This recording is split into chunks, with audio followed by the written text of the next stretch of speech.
안녕하세요. 힘이 되는 법률을 알려드리는 법보안관입니다. 다들 최근에 한 번쯤은 언론에서 보셨을 겁니다. 전 남편을 토막 살해한 고유정 사건, 그리고 서울의 한 PC방에서 김성수에 의해 무참히 살해된 PC방 알바 살인 사건, 또한 아파트에 불을 지른 뒤 도망쳐 나오는 어린이와 부녀자를 무참히 살해한 안인득의 진주 아파트 방화 흉기 살인 사건. 여러분들은 위와 같은 강력범죄를 보게 되면 제일 먼저 어떤 생각이 드시는지요? 아마 당장 사형시켜야 한다는 등 분노를 금치 못하는 반응이 대부분일 겁니다. 저도 마찬가지입니다. 그러나 실질적으로 우리나라에서 발생되고 있는 강력범죄에 대해 국민들의 법감정과는 달리 법원에서의 형선고는 기대 이하로 가벼운 경우가 많아 많은 국민들의 공분을 사고 있는데요. 자, 그래서 오늘은 강력범죄에 대한 형사처벌이 왜 우리나라는 미국 법원처럼 100년, 200년씩 징역을 때리지 못하고 이렇게 약한가라는 의문에 대해 한번 알아보겠습니다. 사실 위 내용을 알기 위해서는 우리나라 법의 역사부터 알고 넘어가야 하는데요. 세계의 법체계는 크게 대륙법계와 영미법계로 나누어집니다. 그리고 우리나라는 일제강점기로 인해 독일의 법체계를 받아들인 일본을 통하여 대륙법계 영향을 그대로 받게 됩니다.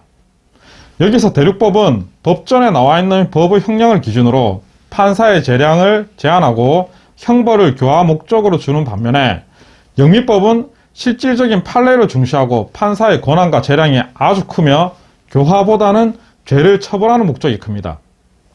그리고 대륙법의 경우에는 특히 범죄자의 인권을 중요시하면서 교화시키는 데 초점을 두고 있기 때문에 징역에 있어서도 상한선이 있지만 영미법의 경우 범죄자를 사회로부터 격리시키는 데 초점을 두고 있기 때문에 징역 100년, 징역 200년도 선고가 가능한 게 그 이유에서입니다.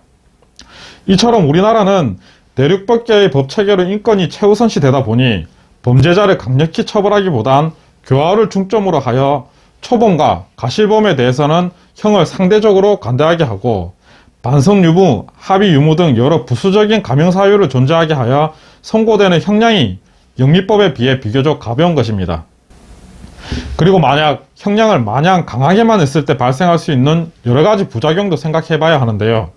가령 강절도와 같은 사건에서도 어차피 잡혔을 때 높은 처벌을 받게 되므로 증거를 인멸하기 위해 살인과 같은 상위 범죄를 추가로 저지르는 문제가 생길 수가 있고, 비교적 가벼운 일반 범에 대해서도 강력한 징역 선고를 해버리게 되면 수많은 범법 인원을 수용할 수 있는 교도소도 없을 뿐 아니라 수용자들에게 지출되는 국가의 비용 또한 절대 무시하지 못하기 때문에 처벌의 강화에는 한계가 있는 겁니다.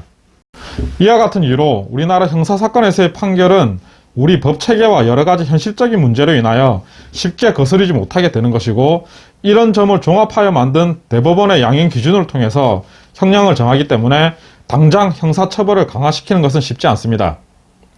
다만 개인적으로는 특별법 및 가중처벌에 대한 항목에 대해서는 더욱 세부적으로 나누고 강화시켜 정말로 고의가 인정되고 명확한 강력범죄들에 대해서는 분명히 지금보다는 더 강화된 형벌이 필요하다고 생각합니다.